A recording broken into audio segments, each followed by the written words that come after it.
Hello, everybody. I'm here with Mike Long, who is the author of Taming the Molecule of More and the co-author of The Molecule of More, the international bestseller that for the first time explains the profound ways dopamine affects love, ambition, commitment, and politics. He's trained as a physicist, and he's also a playwright and a DC-based speechwriter who teaches at Georgetown University. And I was just finishing reading his book. It is fantastic. He's a great writer with a smooth voice who takes complicated things and makes them simple. So thank you, Mike. I'm glad you're here. It's a pleasure to be here. I appreciate it. Let me turn off my email here. Gosh, it's dinging in the background. Yeah, thank you for reaching out. I appreciate it. Well, I guess to start, you wrote these books, The Molecule of More, and the newest one is Taming the Molecule of More. Uh, Maybe just tell us a little bit about what's up with this book. What Sure. is it? Well, the idea is that people use the word dopamine all the time. Oh, I'm getting a dopamine hit. Oh, I got the dopamine buzz. But what most people think it is incorrect. Now, we know a lot of things that are incorrect, but knowing that this has another definition that you may not be aware of can transform your understanding of life. I mean, really, that sounds like a big statement. It is, but it's also true. All these neurotransmitters, all these chemicals, that's what a neurotransmitter is, all these chemicals in your brain deal with all kinds of feelings, but only one deals with the future. Only one deals with true anticipation. Only one, dopamine, has a singular purpose, which is to make us seek more. Whatever we have, we're a little unsatisfied and we want more. Now that has some powerful good uses, especially for early man. If it's not a full sated man who goes and seeks dinner. You need to feel that hunger to do something, and that's just where it sort of begins. But progress, happiness, acquisition, new ideas, all those things have to be motivated by something, and it turns out they're motivated by this chemical, dopamine, which makes us want more. If you're early man, that's great because you got to eat what you kill. But in the modern world, it can pose terrible problems given what we're surrounded with. And so it's up to us to use it for our betterment. Dopamine just makes you want more, but it can never make you happy. I love it. So if man, a lot primitive man is you get that urge to go find food, go forage, go kill something, bring it back. You want more of it, but you don't have access to more of it, so it pushes you to go do something. Not so good when we're in the supermarket in the chocolate aisle. Yeah, good point. Uh, what do you think most people get wrong about dopamine? Oh, in a nutshell, when people say I got that dopamine buzz, what they mean is it felt good. Felt good. Oh, we went to the circus today, and what a dopamine buzz I got. No, the dopamine buzz is the feeling of anticipation that what is in the future for you might be better than the present. Let me give you the perfect example. Christmas morning, the week before Christmas, the month before Christmas, the feeling that you have, especially as a kid, wondering what's in those presents, that's the dopamine buzz right there. It's anticipating that there's something in your future that may be good. There's no guarantee. It just may be good. And that's important because I'm going to have dinner tonight. I'm looking forward to it. I know what it's going to be, but I don't feel a dopamine buzz because there's certainty involved. I know it's going to be a good dinner. But when I'm waiting for Christmas morning, anything could be in those presents. It could be so much better than I've ever imagined. And that's the dopamine buzz, anticipating that there might be something more, something better in my future than I have right now. That's what we get wrong. That it's not about the satisfaction, it's about or the getting of something, it's about the anticipating it. Again, with the Christmas point. When Yeah. you're a kid and you get those presents, you're so excited. You tear open the presents. In the morning, the kids are playing with the presents. By lunchtime, they're playing with the boxes.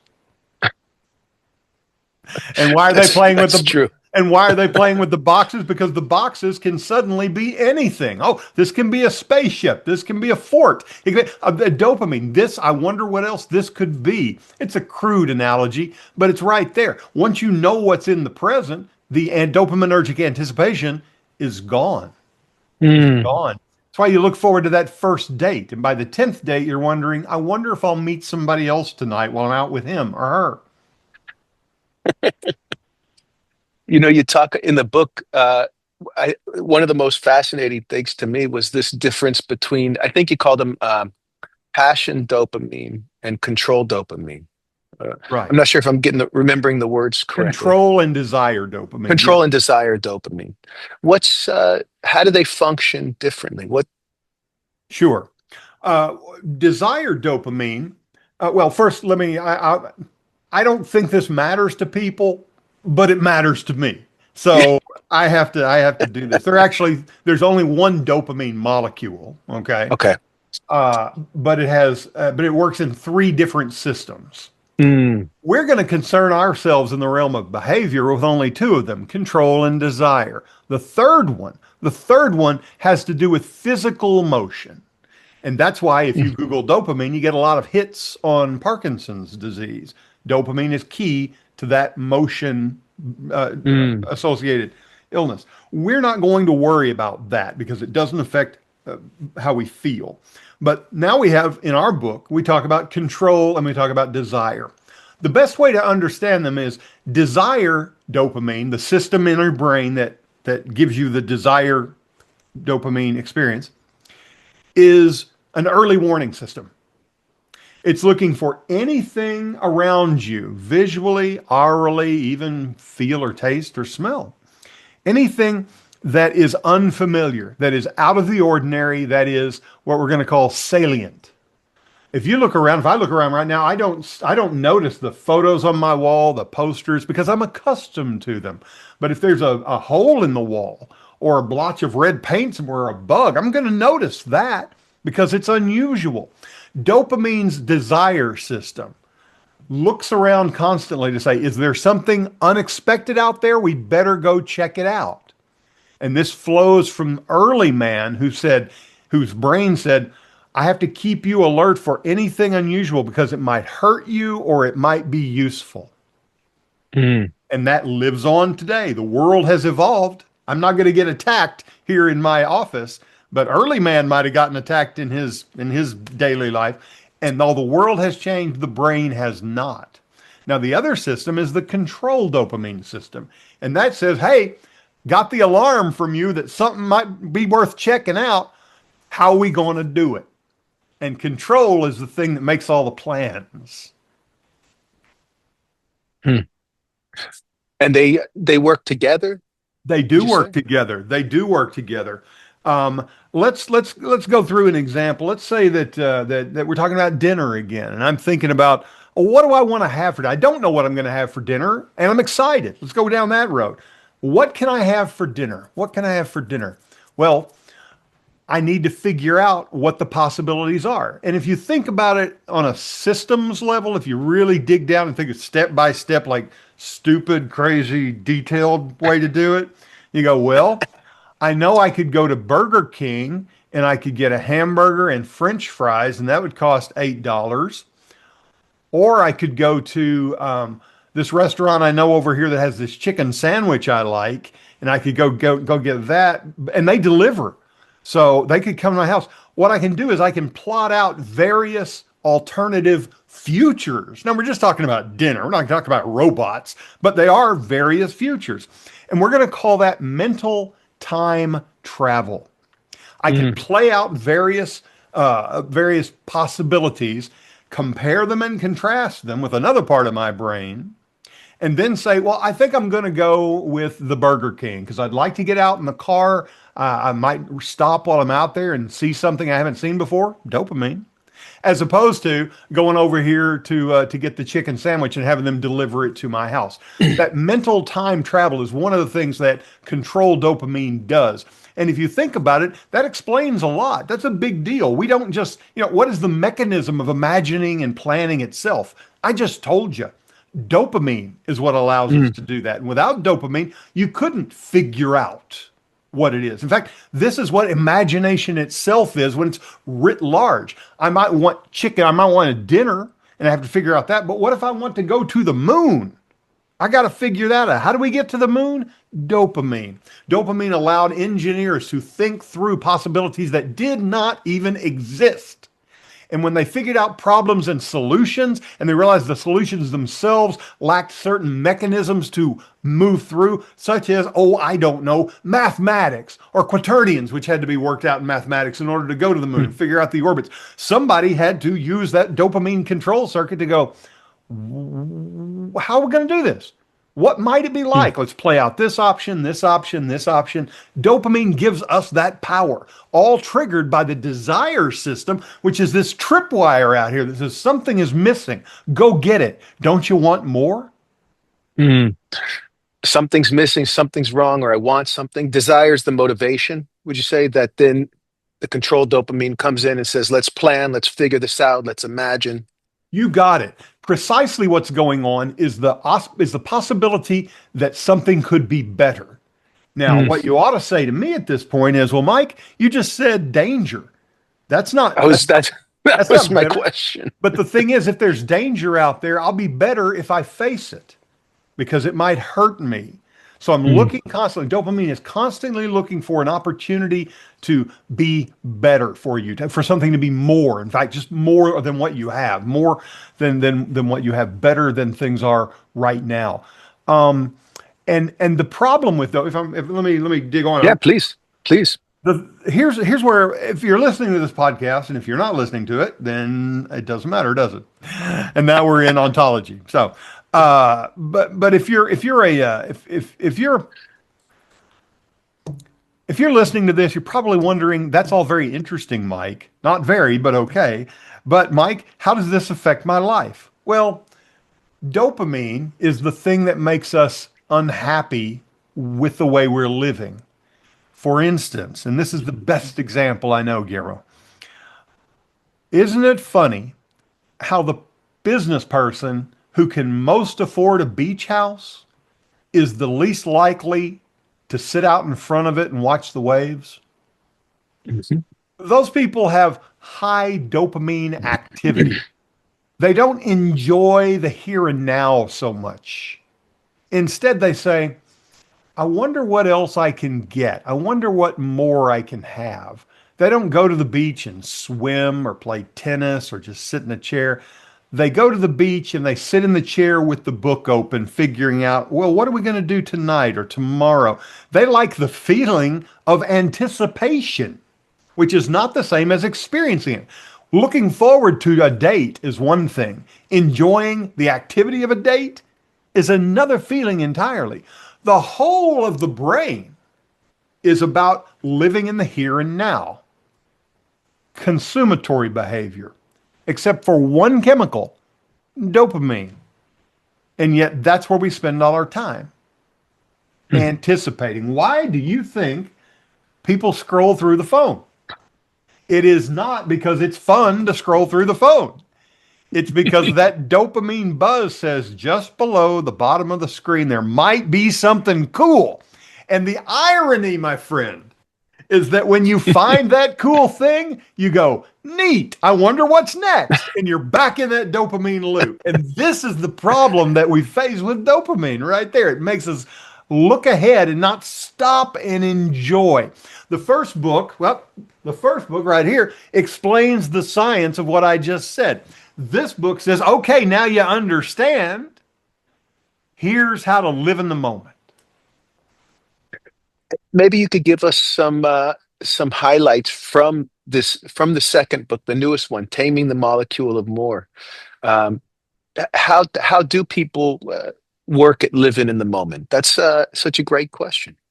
Here's one of my favorite things. Well, let me back up just a bit. So you got to rein me in if I go off too far here now, Guillermo. So, We'll rein each other in. I don't know. okay.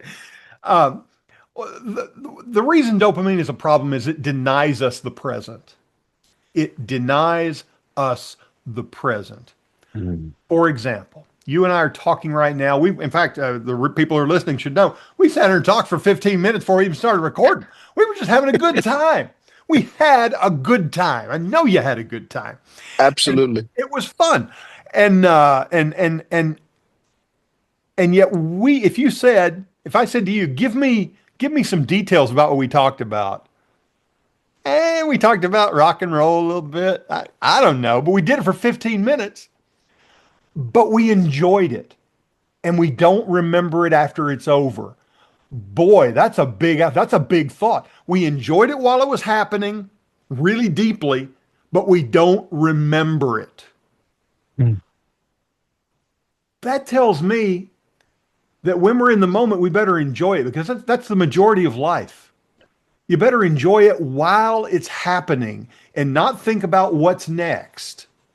You got to think a little about it, but if something's happening to you, savor it. You know, if you're laughing, laugh big. If you're making love, make love passionately. If you're eating, enjoy it. Let it drip down your face. Feel it. For heaven's sake, feel it as much as you can in the moment. That's what you do.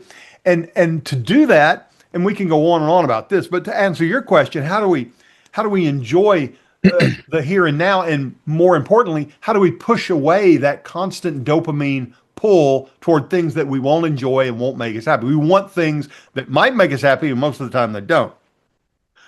When you're walking through a store, this is one of my favorite tricks. When you're walking through a store and you see something you want, you say, I'm going to buy that. And then you get it home and you might not even open it. You had that thing happen? Oh, yeah. Yeah. Here's what you do. You want that thing, pick it up. Don't put it in your cart. Carry it around under your arm. Carry it around for the rest of the time you're in that store. And here's what's going to happen most of the, like at electronics stores. I'm a sucker for that stuff. Oh, a new mouse. Oh boy. So I got my new mouse. I've got it under my arm. I'm walking around the first few minutes like, oh boy, when I get home, I got a new mouse to install. That'll be fun. It's like 10 minutes later, it's like, I don't need a new mouse. What the hell am I doing? I don't need this. And 15 minutes have passed and I go, I'm going to put it back. What you wanted was the feeling of acquiring it. And now that you've acquired it, even by just carrying it under your arm, it turns out that's enough to click that thing off. You can cut down a whole lot of wasted purchases by just pretending you own it for 10 minutes in the store. Put it back when you're done, or put it on another shelf. That's what they get paid for. Ooh, I'm awful. But carrying something around gives you that real exposure to dopamine's empty promise. You just wanted something new. You didn't really want to play with it. You just wanted to have it. Even just for a minute. Even just for a minute. Even just for a minute. Yeah, that's one of my favorite things. And it helps me. I do that a lot. I recommend it to people. And it really pleases me when somebody comes up to me who's read the book and they go, that works. Tell me about that. I've cost Best Buy a lot of money and saved a lot of readers a lot of money. A lot of putting things back on different shelves. Yes. There's some clerk going, damn that guy. And I wish he'd shut up about this. I do it too. It's okay. Are there any other, do you got any other suggestions for people? This is interesting. Yeah. This one's a little tougher, but it's a little more, it goes a little deeper and long lasting. When somebody asks you a question, think about it and answer it sincerely and make no exceptions. This will slow you down to be in the moment that you're in. When I go to the 7-Eleven to buy a big drink, get myself a big drink, I check out the nice lady who's the clerk there. She'll say, is that everything?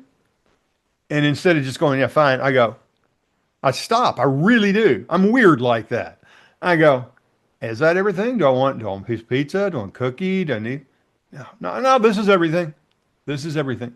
And I'm right there. And sometimes I need something, sometimes I don't. That's not the point. The point is I'm in the store and I'm slowing myself down. And that way, when somebody asks me something that really matters, like you and I are talking right now, I'm taking you seriously.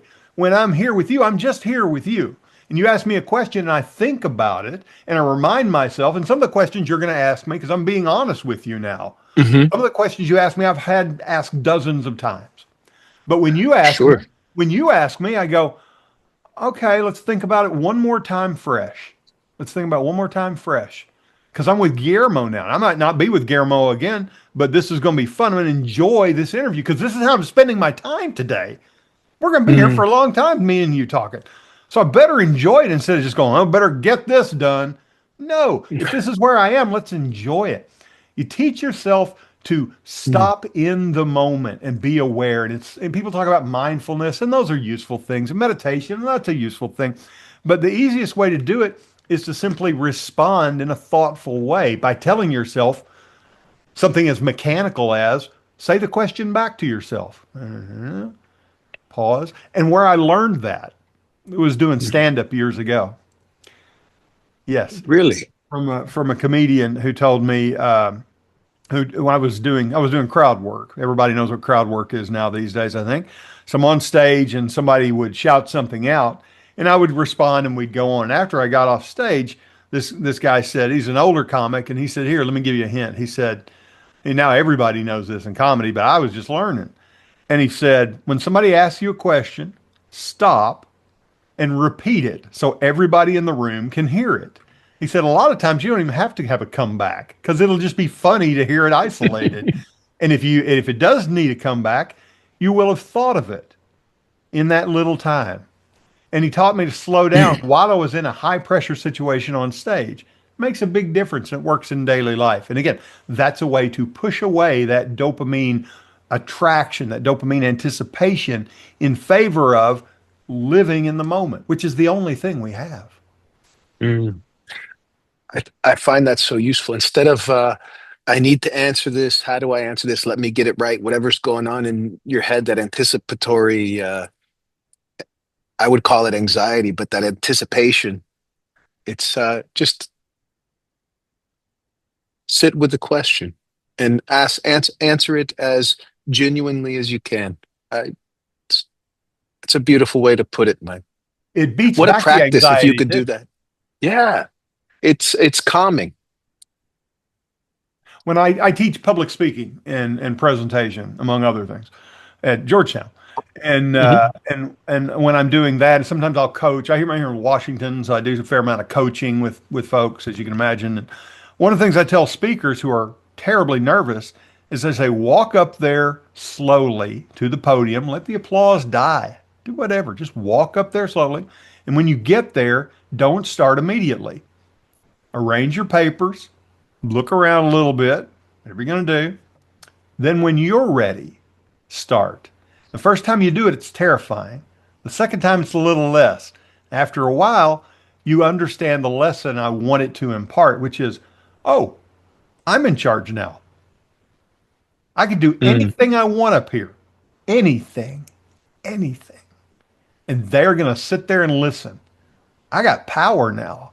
Let's enjoy this moment. And the way you begin to enjoy it and then to control it is to realize that you are in control and that this is the moment for you. This is your time. Take it. It's not their time, it's yours. They can get up and leave. You can't. You're in charge. Yeah. I love that. I do something similar with my students. You know, I teach therapy, psychotherapy, uh, and just getting them to kind of manage that anticipatory anxiety and Yeah. just don't try to answer right away. Just listen. Just listen, and then try to ask questions based on your best thinking, not on what you think they want you to hear or Yes. what you think they want to hear. Yeah. Yes. Yes. Uh, so tell me, Mike, how did you get to teaching? How'd you get to Georgetown? You've Sure. had this path, meandering path of different diverse things. My career is a pachinko machine. Just bang, bang, bang, bang, bang, bang, bang. I was trained as a physicist because I want now I would call on your therapy skills here because I may need tissue in a moment to work through all this. Uh, I dealt with severe anxiety as a child, and in those days I was born in the '60s. That was the sort of thing that you were wise to keep to yourself if you didn't want to be institutionalized, frankly. Hmm. And so I dealt with that largely on my own. And one of the ways that I came to early was the came to understand early was I would feel marginally better if I was the smartest one in the room. Now, by that I don't mean literally the smartest one in the room, but I mean if you feel like you're knowledgeable, you have answers when people ask questions. Never mind waiting to think about it, just having the answers. And so that was the path I pursued, and it led me ultimately to physics, even though I loved comedy and music and writing. Physics was the place where smart people win. And if I were the smartest person in Mm. any room, I would be safe from these feelings. And so that's what I pursued. And eventually, with therapy and with medicine, thank God, I got better as an adult. And I stepped away from technology and immediate practice or approximate practice of science to become the thing I wanted to be, which is a writer. And once I was a writer, and I realized that I had some aptitude for speaking in front of other people, I got invited to start teaching in the graduate program at Georgetown University, and I've been there for 18 years, maybe 18 years, 19 years. They just saw what I was doing and said, "Hey, come do it for us." So, Uh, yeah. What what do you love about being around students? About well, I'm curious because you're not only a therapist, you teach therapy, as I understand it. And Mhm. what? Tell me, because I want to see, because I think our answers are going to be the same. But when you think about students, what do you think? But I think one thing that I get out of it is kind of the energy of it. There's like an excitement to learning something new, to wanting to even the anxiety of wanting to get it right is interesting, can be energizing. Uh, but especially this idea of kind of listening to concepts and you can watch people thinking, and when something clicks, you can see it. And that energizes me completely. Um, and then the other thing is just being near somebody as they're growing, I think is a privilege in a lot of ways, as they're developing their identity as a human, their professional identity, how they want to present themselves to their clients, to the world. Um, and just, yeah, I just like I find it energizing to be around people going through that process. And it helps me because then it's always challenging to me. How am I articulating my ideas? How am I helping them access their thinking so that they're growing? And because it's never a cookie cutter thing, it's always different with every student, every day, and every class, every semester. So that's what I think. That's why I like it. Yeah, that's you put it better than I could. That there's a whole lot of me in what you just said, and I'll give it the old improv yes and. Uh, that's everything you said. I agree with. I was thinking as you were talking, I was thinking of a young lady sitting in my class last night, and I was explaining it doesn't matter. And as I went through it, I saw this big grin come over her face, and she sat there and grinned like that for the next 20 minutes as we went through this matter. And I knew exactly what was going on. It's just what you were talking about. She was like, "I understand this for the first time," and it was such joy and pleasure to see this young woman go, "Oh yeah, yeah, I didn't know."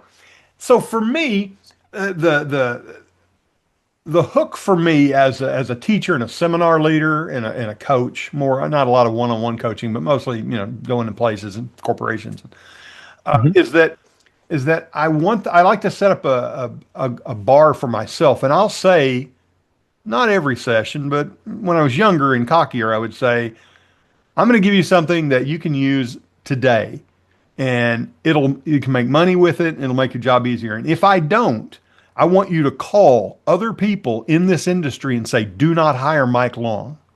That's how confident I am that I'm going to give you something useful. And so it put a little pressure on me, and it gave them something like, "Oh, who's this guy?" Um, I like the pleasure of learning something that seems too complicated to immediately understand. And so to give Mhm. somebody else that pleasure is pleasure for me.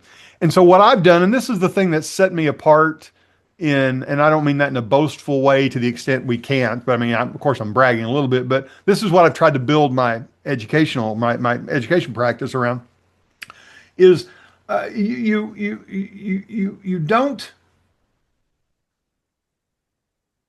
people think writing, which is what I teach most of, people think writing is this mysterious process, but it's not. It can be reduced, much of it can be reduced to a step-by-step approach that can produce professional level prose. But we're in love with the idea of writing being this tortured, beautiful activity, but it doesn't have to be. And I know the secret. I know how to teach you to do that. And so that's what gives me great pleasure for somebody coming in, and when they leave, they can I can knock out some key document in 10 minutes that used to take them 3 hours, or they know how to write a story. They know why they're sucked into a movie when I teach creative writing or script writing, screenwriting. They understand why a novel at a certain point, certain things happen. This physics slash systematic approach, system-based approach explains a lot of things that otherwise seem entirely subjective, and pulling away the curtain, pulling away that Mm. gossamer that covers it. That's my specialty. And that, to bring it back to the book, neuroscience is terribly complicated, but a couple of little parts of it don't have to be. Dopamine's pretty straightforward if somebody explains it to you, but nobody had done that until Dan and I came along. Mm. I like that. How did you say, pulling back the veil Yeah. on a complicated thing? Yeah, nothing is complicated. Nothing is complicated. It may have, or let me put it this way. Nothing is complex. That nothing complex can be understood as a series of moves. Mm. Computer code can do some amazing things, but it does them step by step. I mean, literally step by step, way beyond what you and I are thinking about right now. Everything is a series of little actions. That truth about the longest trip begins with a single step. It doesn't begin with a single step. It's a series of single steps. That's a whole thing, man. That's the whole deal. Everything. Driving a car, moving your tongue, for Pete's sake. Oh, that's very complex, and yeah, but it's still a bunch of stuff has to happen in series. And to let people see nothing is so complicated you can't understand. Complex. Mm. Yeah. Complicated is unnecessary steps. Complex is many steps. There's nothing that you can't understand at some level. Like I used to teach my kids when they were little. I'd say any adult who says this is too complicated or this is too complex, you can't understand it. What they're telling you is, I don't understand it well enough to explain it. You know, you say, well, what about a brain surgeon? Yeah, what about a brain surgeon? Mr. Brain Surgeon, what do you do? I work on people's brains with tools. Next question. You know, you approach people where they are. Nothing is beyond our understanding, of anyone's understanding, if they can first learn it's a series of steps. Mm. And that's your skill, is really showing people the steps that it takes to create the thing. When I became a writer after a couple of years, I realized what the answer was when people ask me, "What do you do for a living?" I'm a professional explainer. I like that. It seems like you do it with a lot of genres. You do creative writing, nonfiction. Yeah. Yeah, I do. I've ghost written a dozen books. Some I can talk about, and some I can't. Where I'll hear them on the radio, and they'll say, "As in my book," and I'll say, "It's actually mine," but okay. But no, I'm overstating it a bit. There are people who have great ideas, but they don't know how to write, and Mhm. and that's not a bad thing. I mean, there are lots of things I can't do, like Exhibit A, the guitar. Not very good at that. Um, there are people who have great ideas who don't know how to express it in a book, and it's not enough just to sit down and type. There's a lot of structural things going in a book to do that. I've written books under my own name. Obviously, I have a novel that should be out next year, so that's exciting. I've written Beautiful. 20 something short stage plays have been performed all over, mostly in New York. But and I say that, so I say that first because I'm proud of it. Second, I say it because this is all you get, folks. And to say I'm going to do it tomorrow, then what are you going to do today? So if I'm interested in something, I'll go pursue it. I'm an amateur magician. I like magic. We can do magic. I like music. I listen to music. I play a little. I play a little music. I like to occasionally write code, like I used to do in a former career. I love teaching. If something is interesting, I'll explore it because why Hmm. not? Um, yeah, yeah. It's just Yeah. this is for me. Yeah, you really made life out of pursuing your interests. Like what intrigued you? That's And and why not? You know, I talk to a lot of people, and you talk to more people than I do. I know you do, and they'll say, "Well, this is what I have to do," or "This is I guess I'm stuck here," or whatever. No, you're not. No, you're not. This is you're the captain of the ship, man. I am the captain now. I'll go wherever the hell I want. I'll do what I want to do. I'm gonna do this. Uh, I'm a Christian. That keeps some guardrails up to keep me. And I don't want to say it keeps me in line because what it does is it helps me remember that there's something beyond me. I Mhm. mean, even people who aren't Christians are products of the Enlightenment, and the world exists the way it does because of those ideas that were spread around the world by the Christians. Um, so there's just some wonderful stuff, and I hate to see folks miss out on the best because of imagined limits on their opportunities. Oh, we all have different opportunities. We're not all equal at every level, but wherever we are, we can take advantage of what we have. And we live in a wonderful place where we can, for the most part, do what we like. And Yeah. I'm thinking. I think you're speaking to something so relevant today's in today's world. I think so many people feel stuck, isolated, alone. They feel like they don't have choice. Um, uh, how would you say?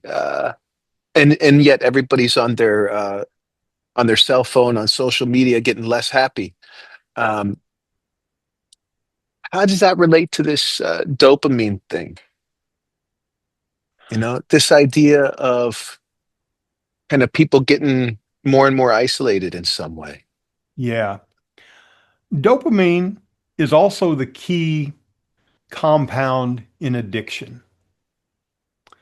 And the first community that connected with the molecule of more was the addiction community. I Mm. remember giving a keynote, and a woman came up to me afterward, and I hadn't even been talking about the book. I'd been talking about something else entirely. And she came up and she said, "I know who you are." And she said, "I want to tell you that after I read your book, I understood my addict brother for the first time in my life." And it really moved me. And of course, I was glad for that. And I know there are other stories like that we've had. But I mention that because this addiction, I don't like that word here, but I'm going to use it anyway. This attraction we have to the phone is not a trivial thing. It's not, oh, well, just enough willpower and you'll gut through it. Well, that's not going to get you off heroin. That's not going to get you off of many drugs at all. And a behavioral addiction, and you and I can have a professional discussion about that, but for our purposes, a behavioral addiction can be quite compulsive, and Hmm. and it's that craving that never goes away.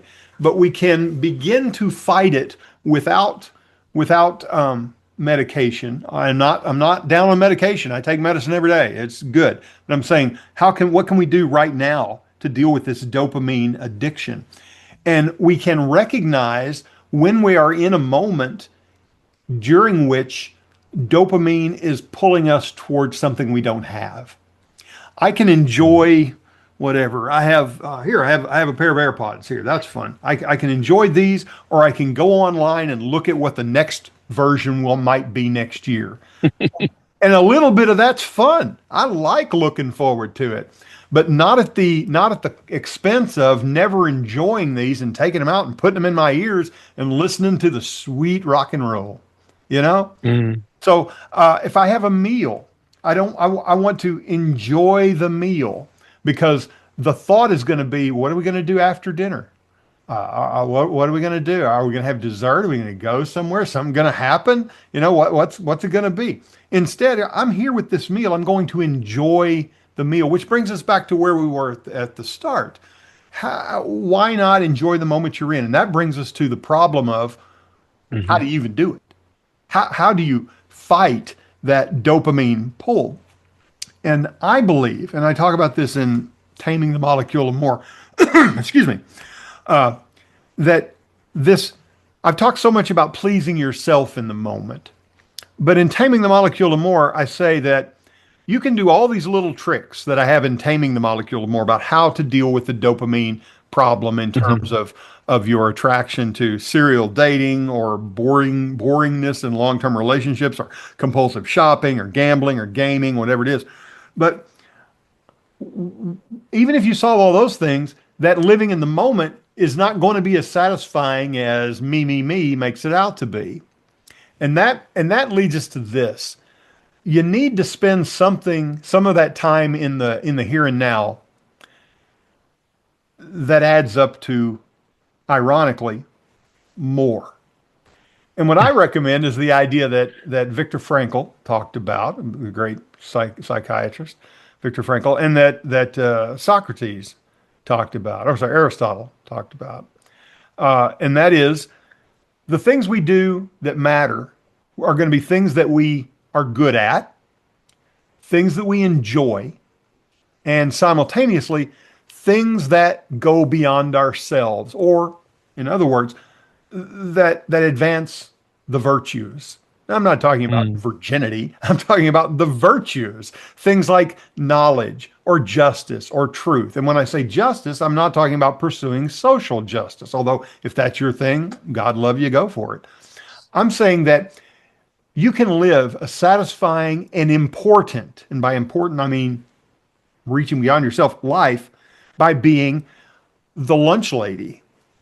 Let's say you're going to be a lunch lady, and I say, you're important to the fabric of the world. And she goes, I don't know about that. And I go, yeah, let me tell you why. You're mattering to yourself and others. Number one, you're doing something you're good at.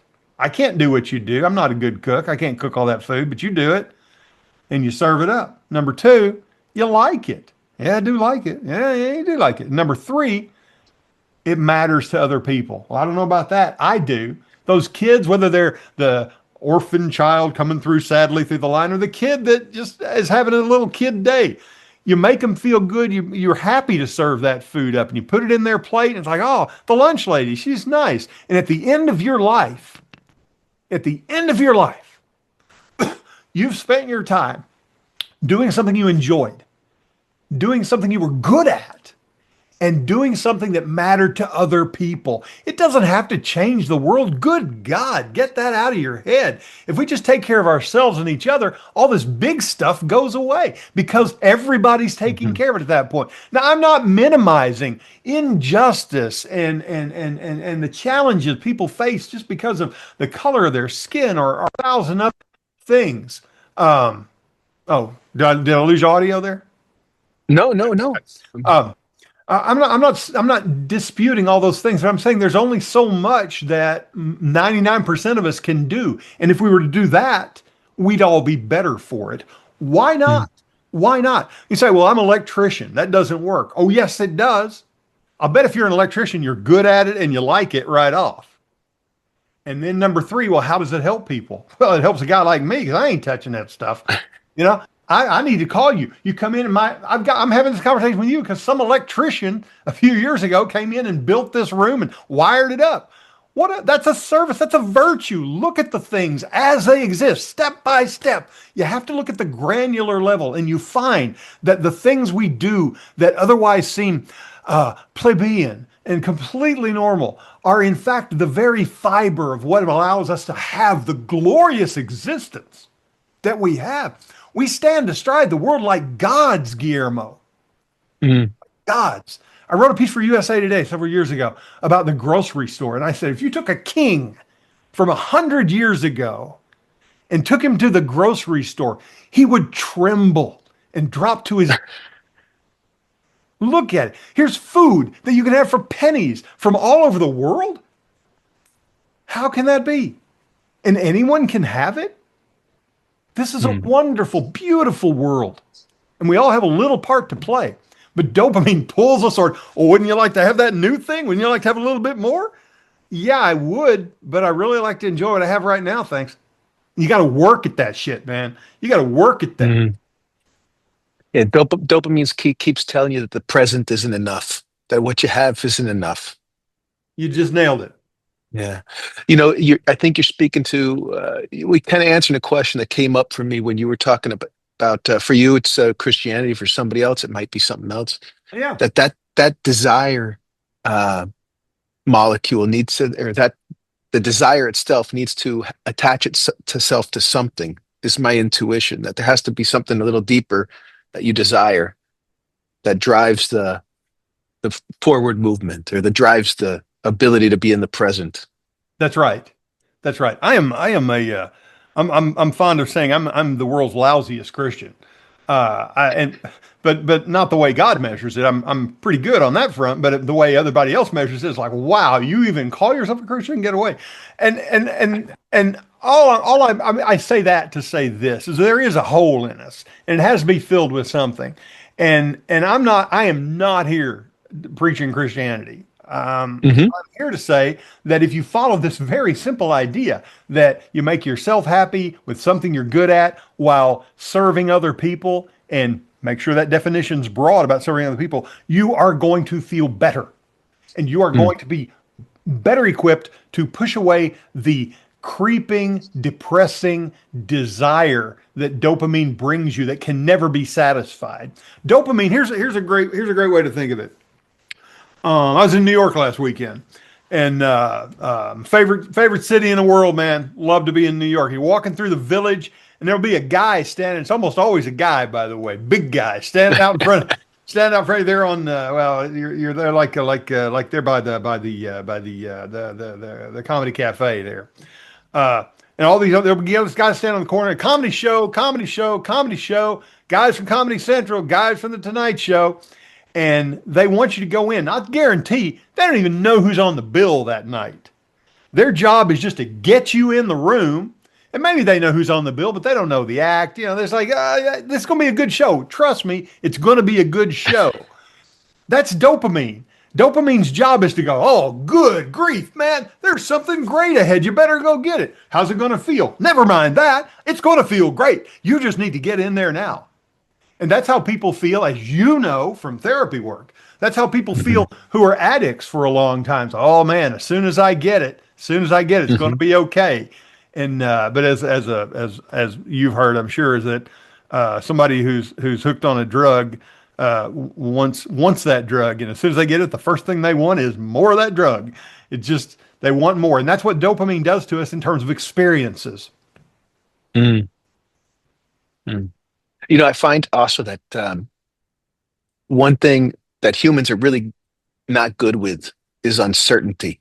Hmm. Um, and I guess as we're talking, I'm thinking about how much of dopamine is attached to gets this trying to fill the anxiety generated by uncertainty.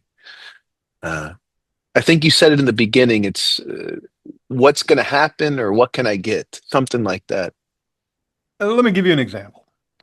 In fact, it doesn't fill that anxiety. It replaces it with something else. It can't fill it. Yeah. Right. If we let's see. I can't ask me again. Maybe it'll bring it back. I had an idea there, and it just slipped away while I was Oh, turning off my heater. sure. I was just thinking about how we don't do well with uncertainty. We perceive threats Oh, all around yeah, us. that's it. Well, there are threats all around us, but not like they were, millions of years ago. So if we are, let me think. Give me just a second because I have an example I want to do. All right, here we go. The key word that you used was uncertainty. Uncertainty is the engine of dopamine because Mm. if we knew for sure that there was a toy that we wanted. That particular, there's a bicycle under the tree. We knew for sure it was wrapped up like a bicycle. We could see the wheels. And we're like, oh, you're not fooling me. I'm getting a bicycle. That's not dopaminergic excitement about, I wonder what's in it. That's dopaminergic excitement about, what'll I do when I have that bike? That's a different thing. So whenever there's certainty, there's no dopamine. So that's an interesting distinction. You can be excited about the bike, Mm. but you're no longer excited about, I wonder what's in the present. Now, here's how this plays out about how important uncertainty is, because without uncertainty, there's no anticipation that there might be a reward prediction error, a prediction that we think Mhm. is going to be level here and it turns out to be up here. Let's say let's say you work in an office, and every Friday your boss comes by and hands you a check, okay? And that check is your salary, and for our purposes, that check is $1,000 every week. $1,000 a week. Pretty good. So you're making $52,000 a year. All right, here we are.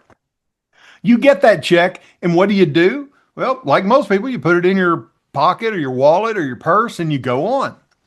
But this week, your boss comes up and she says, Guillermo, you've been doing so well. I'm going to give you this $1,000 check, and I'm also giving you another check for $100. Like, oh man, this rock and roll, I dig it. I got $100 here. So you put the 1,000 aside and you're waving around the hundred, only because it was unexpected, more than you expected to get. Okay, so there's a Mm. week. So you got $100. You're waving around with $1,000 put aside. Okay, not even thinking about 1,000. So ponder that for a minute. Now here we go. Next week comes and your boss goes, another good week, G. Here's another $1,000 for your salary and another $100 check. Woohoo! This is great. Now this crap goes on for like 6 weeks.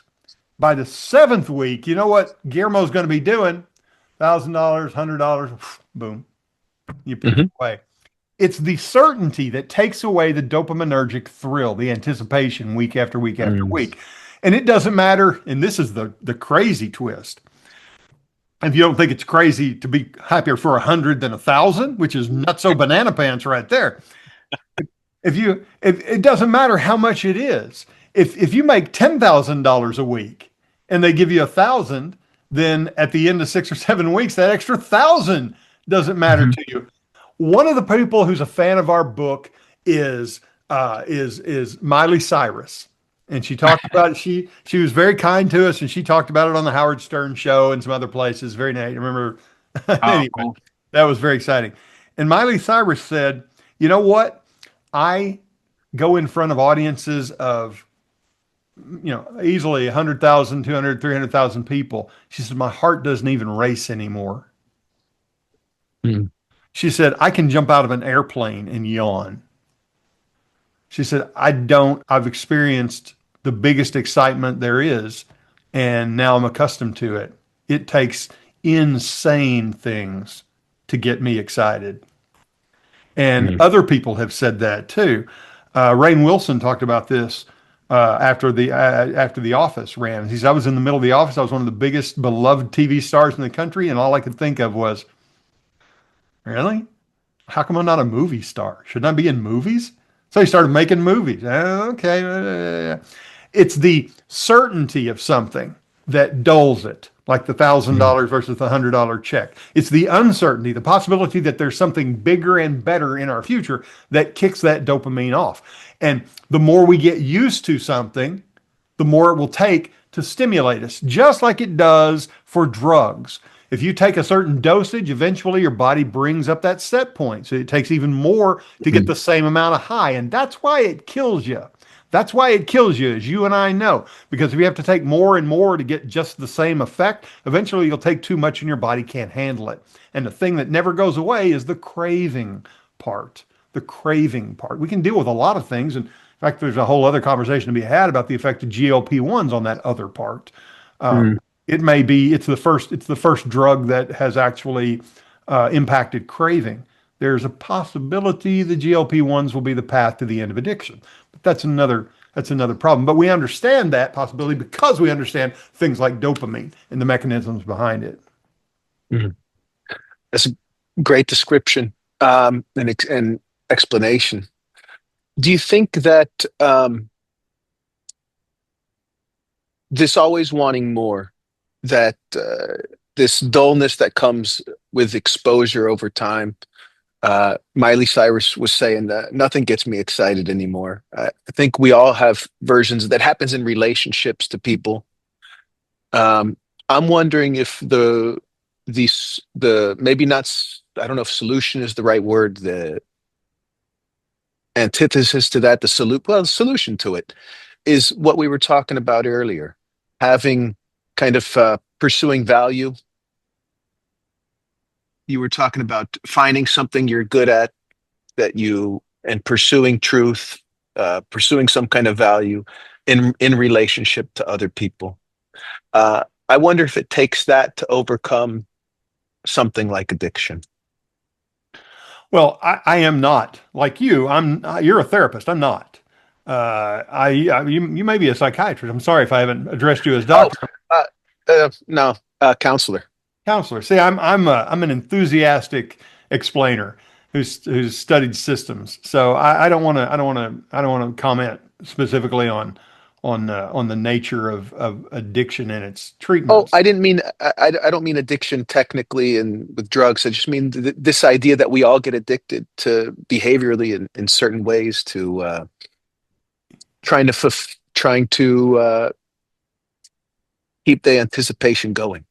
Well, I'm going to reach. I'm going to reach for something here because my Yeah. memory isn't always perfect. But and I swear to you, as much as I want people to buy my book, I'm not yanking this out to constantly get screen time points because I just don't remember. Okay, so but in Taming the Molecule of More, this goes through. First, it explains the stuff from the first book in about 10 pages. It's not nearly as funny as the first book. Can you plug that? It's the first book's funny. Oh, the first book, you have your humor comes through. Absolutely. Good, good. This first, I explain it in just a few pages, what's going on in the first book. And then I say, here's what's possible in the future. Here's some thoughts about therapy. And then in the middle of this I book, love it. yeah, it's you gotta have the background. Then you get into this, and here's taming the issues one thing at a time, wrestling with romance, finding the right person, two different things, finding a partner versus romance, managing sexual feelings. And there's that addiction idea coming through. Staying together in Yeah. long-term relationships, point after point after point. This book goes through the techniques one at a time of lots of things you can do to fix these problems that you learn about in the Molecule of more. molecule more. But we get to the end of it, and I say, as you and I have discussed, say you can deal with these little things with the steps like carrying around something in a store, for instance, or putting your credit cards in a place you can't get to them, having an accountability partner, playing your video games only in a room where you play video games, for instance, Hmm. using external apps to lock your phone out, cutting yourself off from the news for a period of time. You'll read in this book, I cut myself off from the news for a year and a half. When I say cutting myself off from the news, I don't mean I listened to less of it. I mean, I did not see any headlines or stories for 18 months.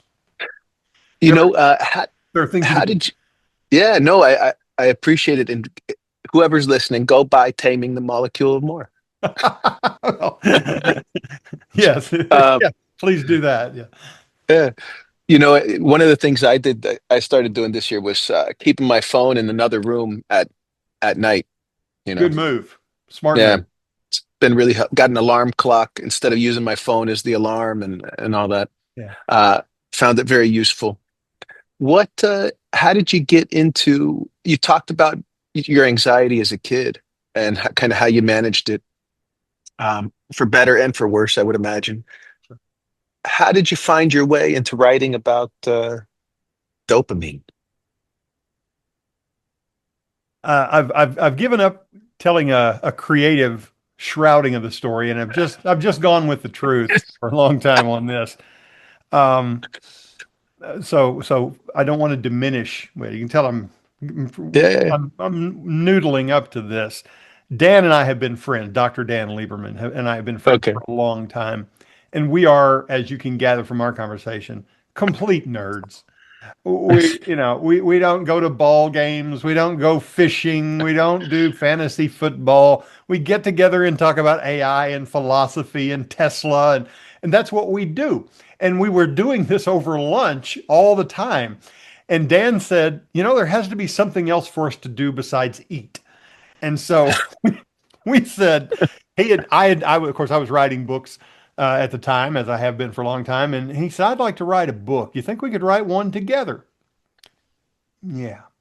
So he starts casting them out, and he shows up one day with the work of a guy named Fred Previck, who's a psychiatrist. I think he was a psychiatrist, professor for sure, who had investigated dopamine back in the 70s. And he had come across, or he had revealed some of the ideas in a more he had revealed some of the practical applications of the ideas about how dopamine affects daily life, but it had been written for practitioners, for medical students. And we said, what if we started where he left off? Because this is what people want to know. This was in the 2016 or so. So we said, this is 10 years ago. Wow. So we started working on this book for fun. I knew how to publish a book, but we were just having fun. And so we got together and we swapped drafts and chapters, and he'd write content and I worked out structure and style matters, and then I would see through with anecdotes, and he taught me to the point where he's like, yeah, he said, as much as a solid first year resident now at this point. So it was like, okay, well, we can talk about it. So I became an amateur specialist in this field, just writing a book over the period of a couple of years. And then we finished and we said, okay, now what do? We try to get it published. Well, for those of you who don't know how publishing works, which should be pretty much all of you, and thank God for it, you don't want to know. When you write a nonfiction book, I bet you know this, Guillermo, you first write a proposal, and then you try to sell it, and hopefully they give you a little money to go away and write the book. You don't go away and write the book and then say, hey, I got a book, you want to publish it? But that's what we did. And we were confident, though, that we had written something that was touching the zeitgeist. And so I sent out messages. I sent out letters to agents. I didn't have an agent for this kind of work at that time. I had another agent for something. And we were right. We got responses within 24 hours of agents wanting to represent us.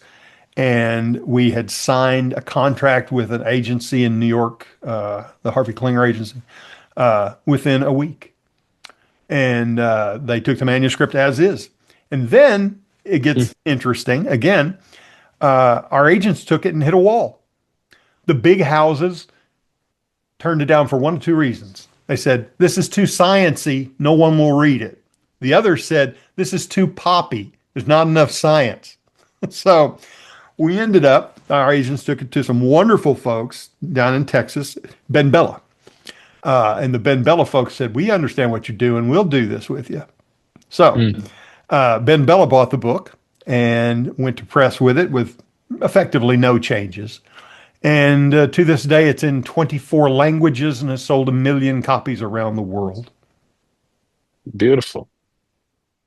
That's how congratulations. we were just killing time. We were having fun. We really thought, and this is our point of pride. We said when we started, our little goal just for us is people talk about dopamine as being the molecule of happy. And we would like people to say it's the molecule of more. And today, 8 years after publication, they do. We got what we wanted to do. We changed the way people talk about dopamine. That's fantastic. And I think it's an important distinction, the molecule of happy to the molecule of more. Yeah. I think it helps people think about their behavior differently, about, my thing is relationships. It can help you think about what goes on in your relationship differently. Yeah. Really fascinating. So thanks for putting it out there. Oh man, it's been a joy for us. It's just been the satisfaction you have every day, Guillermo, of working with folks and seeing them get something better in their lives that was a struggle, sometimes a struggle for years and years. You see that, and wow, I mean, how gratifying that must be for you. And we get a little of it in the sense that I'll get a message from somebody, or they'll reach out on the internet, or I'll meet them at a lecture or a talk or a keynote somewhere. And they'll say, this book I'm not, they'll say very kind things about the book. Mm, And that's, I mean, that's now I got what I'm looking for. I did something I was good at that I enjoyed that changed somebody's life in a little way. uh, yeah. You know, well, I'm going to use it with my students too. Please do. So it'll keep circulating the ideas. Oh, Um, let me tell you something before you ask me. Let me tell you a funny thing. yeah.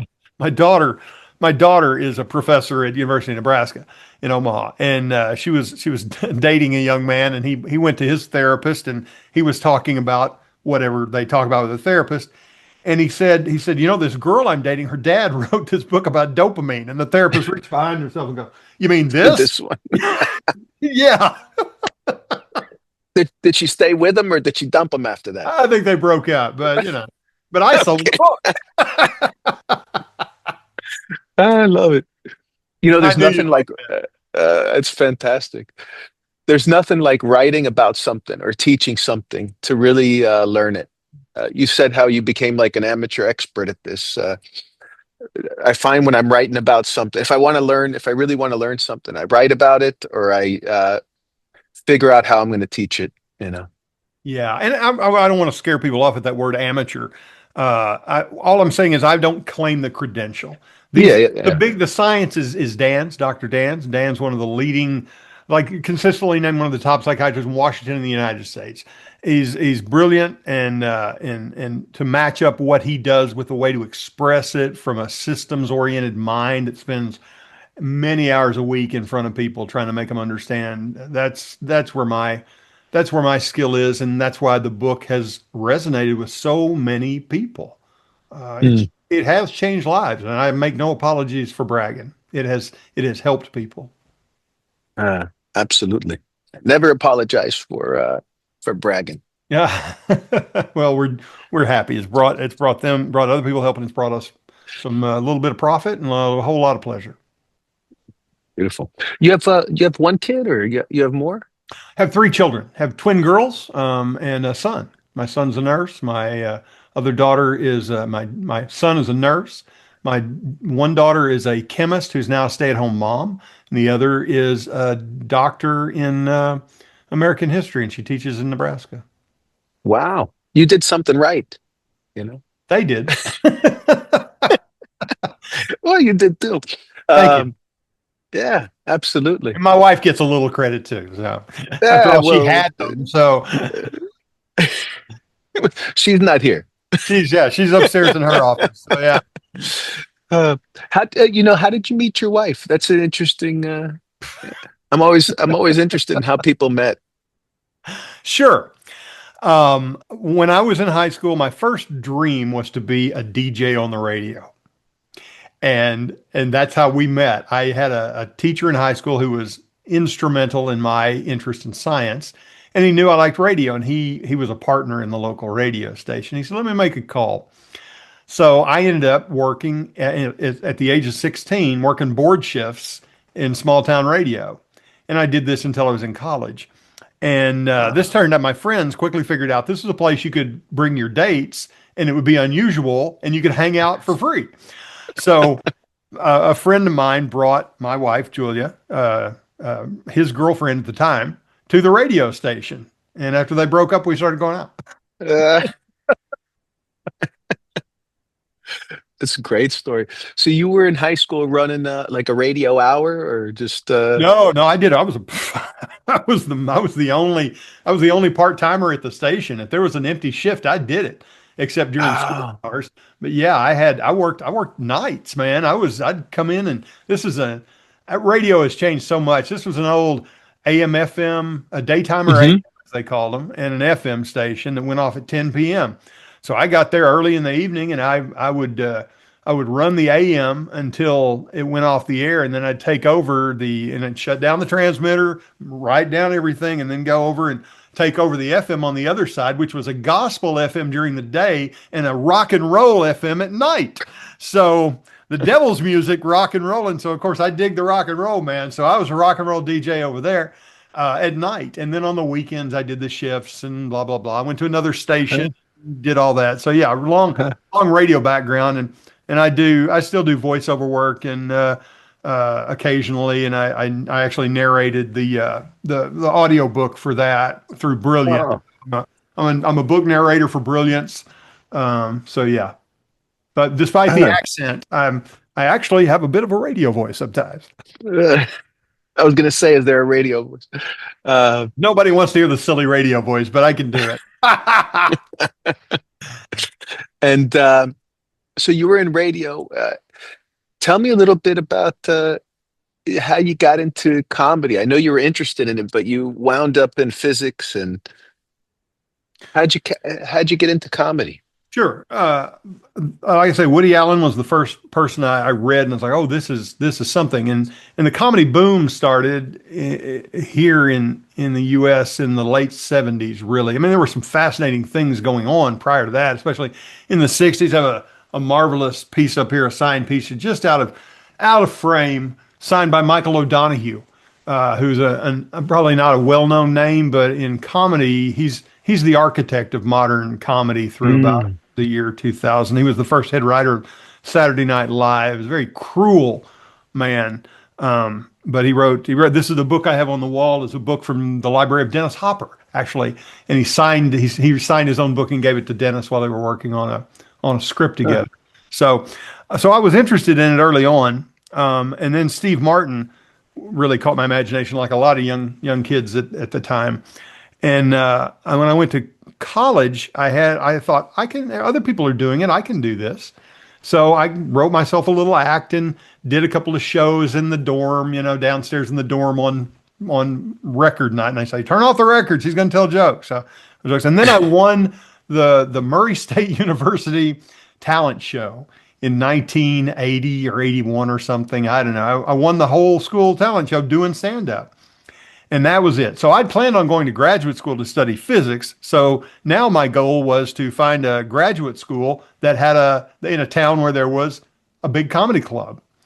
And one of the most successful clubs at that time in 1985 when I graduated, actually I said 81, it was actually 84, 85. I went to Nashville, went to graduate school at Vanderbilt, but I chose it because Zanies was there, which was one of the most successful clubs at the time as they were starting. And I was a house MC at Zanies for a long, long time. So Mm. yeah, and that's when I quit graduate school to do comedy more full time. Beautiful. What's I don't know anything about comedy other than it's I mean, it seems like it's getting more popular stand-up comedy now than it was a few years ago. Well, let Um, me say some unpopular things about it. Stand at the bar is a lot lower than it used to be, mm, and it's a lot. That's one thing is that it doesn't take as much to get a laugh as it used to. Um, Also, you have, and the other part we can say is right now there's a lot more opportunities to get on stage in even smaller mm, towns than there used to be. Um, when I was in Nashville, you could get up once a week for a long time, and that was it. And so it was hard to get good fast. uh, So I think comedy has changed in the sense that it is number one more accessible for people who want mhm. to try it. And I think number two, there's a bigger appetite for it than there used to be for reasons I'm not entirely sure, but I think has something to do with dopamine, I actually. was Uh, thinking, and I think that the what we consider what is funny hasn't changed, but what the mainstream press will allow as funny is a lot narrower. Comedy, especially if you go back and you look at I mentioned Michael O'Donoghue in the '60s. This is going to get a little philosophical, so forgive me. that's fine. But uh, the idea was that comedy was a pretty rich blend of of funny and shock, and you could not go too far. That was just the mantra. You can't go too far. The comedians that I came up with, and it had always been this way, and only until recently, if you could run somebody out because they were offended, it was a badge of honor. And it's not that you wanted them to feel terrible. It was that it was the sign of an open and active mind to be able to hear things that might offend you and process them anyway. And then to be able to process them and find humor in them as well is the sign of the ultimate strong mind. Mm. So if somebody got up there and ran out because you said a word they didn't like, or because you made fun of something that they thought was above making fun of, then there's a real sense of superiority you got there. And that's all gone. That's all gone. Mm. Um, and I'm certainly open to hearing the argument that we're better for it, but I don't see myself being convinced of that, because as soon as you say words are violence, then you've ruled out some words. Words aren't violence, in fact. They can be emotionally hurtful, but they are not in any way violence. I can shout at you all day and you'll be fine. You may hurt a little bit personally, but you will be okay. But the conflation of physical activity with the words themselves has been the great downfall of some of the more original comedy. But Mm. we're very fortunate that we have the best comedian. I'm I'm prepared to say the best comedian of my lifetime is now John Mulaney. No one has written the way he wrote. Seinfeld wasn't even at this level in terms of sophisticated construction. The most influential, of course, was David Letterman, who changed the way we talk Mm. completely and utterly. I wrote a piece about Letterman a long time ago for a magazine called "Then Came Dave," and it just you divide American comedy not by National Lampoon and SNL. You divide it before and after Dave. Sarcasm was always a part of our vocabulary, but it didn't become our lingua franca until Letterman made it. When Letterman stepped on stage every night and said, "My, oh my, we're having some fun now," just like I said it. And now we now our default was always take people seriously. After Dave, our default was they don't mean it, Mm. and it has not changed since. So yeah, I love comedy. Uh, I can bore you with comedy talk all night. no, I was thinking about what we were talking about kind of before we press record, this idea of comedy being being dissonance in some way, Hmm. you know. Hmm. I wonder if we're less tolerant of dissonance, and that's not necessarily a good thing. Boy, that's an interesting question. I've been thinking about that a lot lately about because I want to understand both sides of this current political argument as much as I can. And the notion that we need to be empathetic, well, thank God that's an enlightenment value, empathy and tolerance. Um, and I believe that perhaps where we err on on both sides, I suppose, to some extent, is that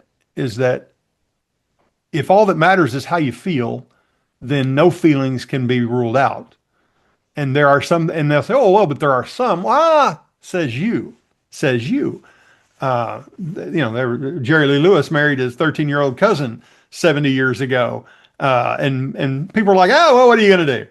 And today you go to prison. So clearly how you feel changes over time, and it doesn't change just as a culture, because there's no such thing as society. There's only individuals acting as individuals and then summarized that way.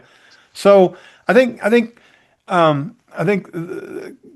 comedy is just a manifestation of the idea that the trouble with comedy today is a manifestation of the idea that everybody gets their own reality, and that reality is derived from their own sense of value. And if that's true, if that really is true, that there is no absolute, and the absolute measure would be the functionality of a society and the interior life of an individual. If those things can't be made into an objective examination, then we're really just on a race downhill. Mm. There's no, then there's no, it's all subjectivity all the way down, and there's no measurement. Correct. If there's, and this is where people cheat. They'll say, "Oh, well, some things are off limits." Who says? Who says? Uh, are there some things where does the brick start and the air stop? And if it's just here, well, I'll make up that decision for myself. Well, on some things, I bet you won't. Burning down your neighbor's house, I bet you won't. But in ancient Rome, the sexual practices in those days were quite different than they are today. And the notion of gay marriage, for instance, you can say, well, that's it's obvious, it's intuitively obvious that gay people should be allowed to get married. Uh, well, no, it's not intuitively obvious. It may be a good and moral thing, and I'm fine with that. Um, but to say it's intuitively obvious and somebody who doesn't understand it, I mean, 25 years ago, the great progressive leaders of the day said, well, of course we can't have gay marriage. So I say that not to pick on gay people because that's not, I mean, I don't want to argue about gay marriage. I'm fine. I'm Mhm. fine.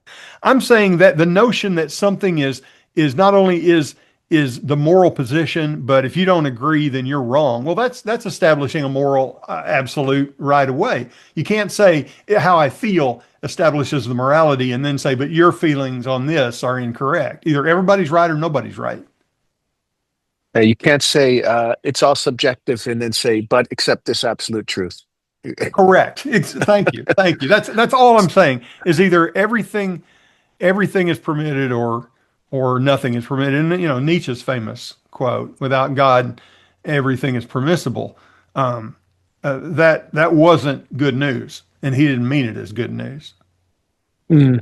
And again, I'm not preaching about God. I'm saying what we can say in practice, as you know, and forgive me, I don't mean to, I'm sure you know a lot more about Nietzsche than I do. When he said, without God, everything is permissible, what he said was, without an absolute standard, everything is permissible. And that didn't mean you're going to do whatever you like and have a blast. It meant cry havoc and let slip the dogs of war is what that meant. Yeah, I think the other end of the quote that nobody says is God is dead and we have killed him. Yes, yes, And may God and may now the blood is on our hands or something like that. I yes, forgot the rest of the quote. yes. Plus, it was in German. So what are we going to do? Yeah. And then and I guess that's I mean we're talking about comedy and um And kind of Nietzsche. this and Nietzsche. Uh, they go together, you know. Like peanut butter and gravel. Yes.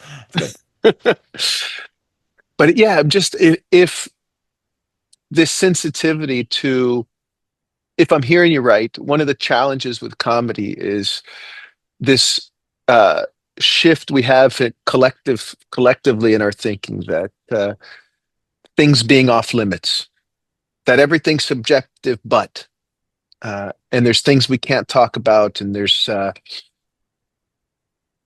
sensitivity to those things being brought up. I don't know if I'm framing that the right way.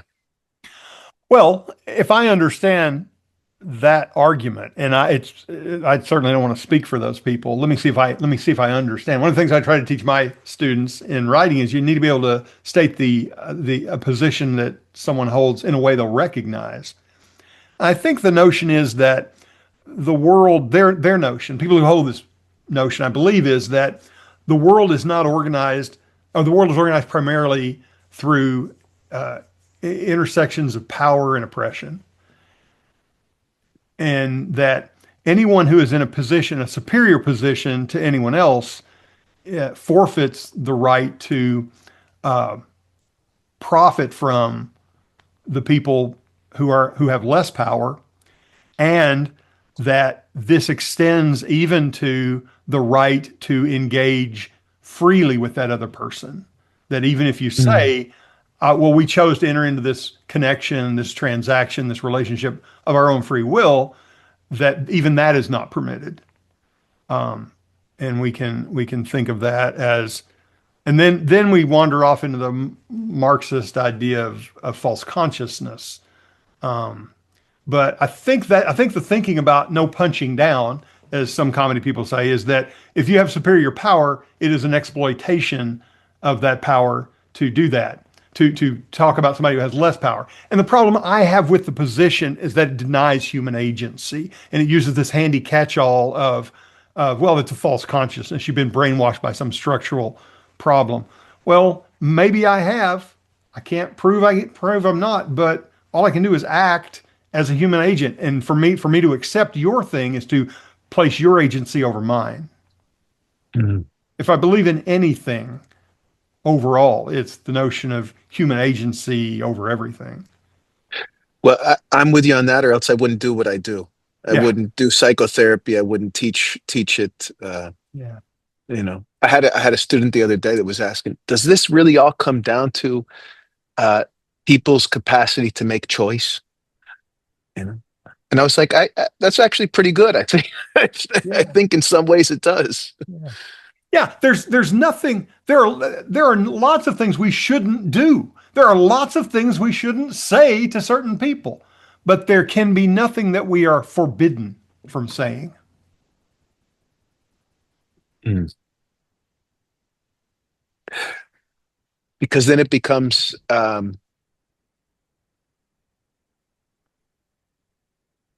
then it takes away agency, and It takes and away. and it limits relationship.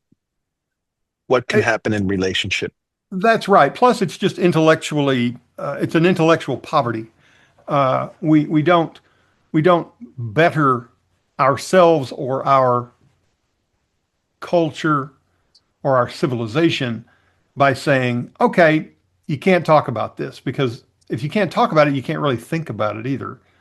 Um, but that's not the same as saying if you call somebody some slur that you're an asshole.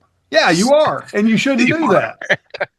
But to say we're not going to be allowed to say X, Y, and Z, we're not going to be allowed to discuss these things because if you do, I'm going to immediately present you as Exhibit A of one of those things. Um, so so yeah, I think comedy is kind of caught up in that, and comedy's always been about the pressing boundaries. And comedy's not really about pressing boundaries anymore. It's Mm. about self exploration, which can be an interesting kind of comedy, but uh, I liked having to sneak off to watch Saturday Night Live in 1978. I liked that my dad didn't want me to listen to the Shelley Berman record, or I like that anybody who'd heard Lenny Bruce had to find him before the internet and go, what was that like? Tell me what Lenny Bruce was saying. I Mm. like that. I like that there are some records they keep in the back of the store in 1975 because, oh, well, these aren't really for everybody. And sometimes it's just dirty stuff. And, but that's not hurting anybody. But and a lot of people, my favorite comics have always been people who were really on the politically different from me because all I cared about whether it was funny. And Yeah. boy, that's wonderful when somebody looks into it and finds something funny that if it smarts a little bit, boy, that's great humor. That's great humor. It's the notion of like like a guy jumping out of a building window, which is a grim thought right off. The guy and all the way down, you can kind of hear him through as he goes down. So far, so good. So far, so good. So far, so good. You know? Yeah, maybe we're You know, headed for you've something awful, but uh, we'll see. But you reminded me of there was something in your book I was reading earlier that I just wanted to come to because I love Winnie the Pooh, and you have this little poem from Winnie the Pooh, and you were talking about I think in this moment kind of the openness of creativity, and I think Winnie the Pooh is talking to Piglet, who was anxious about Tigger being there, and he says, and then Pooh's writing a poem about it. He says, but whatever his weight in pounds, shillings, and ounces, he always seems bigger because he bounces. And that's the whole poem, he said. Do you like it, Piglet? All except the shillings, said Piglet. I don't think they ought to be there. They wanted to come in after the pounds, explained Pooh, so I let them. It's the best way to write poetry, letting things come in. I love that line. Such a beautiful line. it really is, and it goes to the idea that we talk about in that book about the nature of creativity, which we can talk about in terms of dopamine, but it's more immediately useful to talk about creativity as the connection between things or among things that aren't typically connected.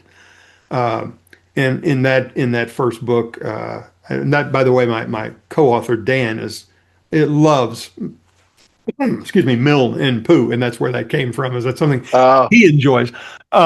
But in the book, and when we talk about that, I talk about Brian Wilson, who's one of my musical heroes. mm, I think he's one of the most creative giants in the history of music, and he suffered from high dopamine or mental illness related to high dopamine, from what we understand. And a great way to illustrate, as I do when I talk about this in keynotes, is that when you listen to good vibrations, I think everybody knows good vibrations, or they can look it up really quickly. It is nothing but a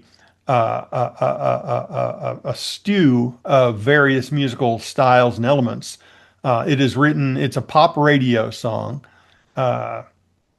but it's written in three movements like a symphony, and the movements are very clearly marked. It uses sounds that aren't even musical instruments at different points. That famous that's not a musical instrument, it's a theremin. It was used up till that point exclusively to do sound effects in horror movies. That's all it was. And but he threw that in there too. There are classic harmonies in there. There's an organ in there that calls in church music at one point. This is just all this stuff thrown together. The stuff that lights us up creatively is stuff that makes connections we didn't think of ourselves. mm, And dopamine is one of those parts of our brain, the main part of our brain, one of those chemicals in our brain that allows us to make these connections. The more dopamine we have, the lower our salience becomes. So we begin to accept input from things we might have otherwise ignored. I don't normally pay attention to the stained glass window over here in my wall, but just to say that out loud probably is arresting. He has a stained glass window in his office. Yes, I do. that's beautiful. I have a stained glass window. I have posters. And when you see new things, when you have high dopamine activity, what gets your attention goes lower and lower and lower. And that means there are more elements to be combined in a creative effort. And that's why madness and creativity, so to speak, often commingle. But the problem is you get too much dopamine activity and you can't even carry on a coherent moment. It's Yeah. terrifying and tragic. Yeah, and I think what made me think of that in particular was this, that we were talking about things being forbidden, and that is antithetical to creativity, you know, to making connections and Yes. uh, where they didn't exist before. Yes, and it's ironically balanced by a limit. If I put you in a room with with a box full of art supplies, and I say in 10 minutes I need you to make a piece of art, in 10 minutes you probably won't have a piece of art. But if I put you in a room with a paintbrush and some paints and a canvas, or not even a canvas, I say, give me a piece of art. In 5 minutes, you'll have one. Having a lot of sources for art is the meat of the stuff, but having some limits about it, some initial direction, is the spark of art. Mm. And that's why when I write fiction, for instance, I try to write it tethered to reality completely. I'm writing a book right now, a novel that takes place in 2006 and 7. And I've spent many, many hours just researching exactly what was going on in the news, exactly what devices were available, what kind of cars, etc. So everything is tied to 2006 and 7. And by limiting myself that way, I come up with ideas about connections I would not have thought of before, because now I know they have to be from this box of very specific things, and it's led to some real surprises. Yeah. That's the fun part of writing metered poetry too. You know, I it think so. forces you to make moves that you Yeah. normally wouldn't make. Yes, and that's the problem with free verse. I mean, there's a lot of beautiful free verse, but there's also a lot of crap, and it's because there is no limit. If all you'd have to do is pile words on top of one another, and there's no objective standard, who's to say that one man's poetry is in somebody else's laundry bill? I hear you. Um, I have Mike. I have so many other directions I want to go, but I feel like I've dragged you everywhere. Um, We've had a good time. I'm glad we got to do this. yeah, me too. Do you have? I wanted to sum up. You've had a really interesting, vibrant, robust career doing different things. Um, any words of wisdom, advice that you'd give to somebody starting out today in today's world? Oh, I have no wisdom at all. I do have a little advice, Yeah. uh, and that is start now. Mm, You're going to be, you're going to be, tomorrow, you're going to be a day older. And the day after that, you're going to be 2 days older and so forth. And whether you do something or nothing with that, those facts remain. Time will proceed. So you say, well, I'm 75. I'd like to be a painter, but I'm too old. Well, maybe you get a few days of painting in before you kick off. Go paint. Do something for Pete's sake. Just figure out what you want to do. This notion that now I have to lay down and die, that's stupid. No matter what, I remember being 35 and coming to Washington, D.C. and thinking, well, at first my thought was, I'm too old.